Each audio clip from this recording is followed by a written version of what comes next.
Yes, guys. Tapos, tapos, binili. Binili sa akin nung anak ni Tache. Chicken nugget, guys.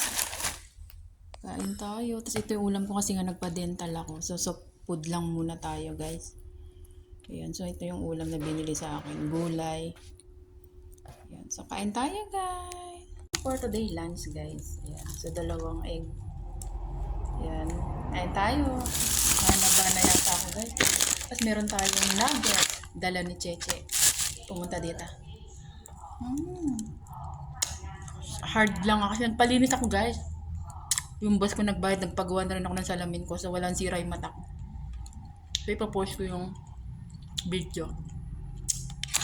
Parang tayo.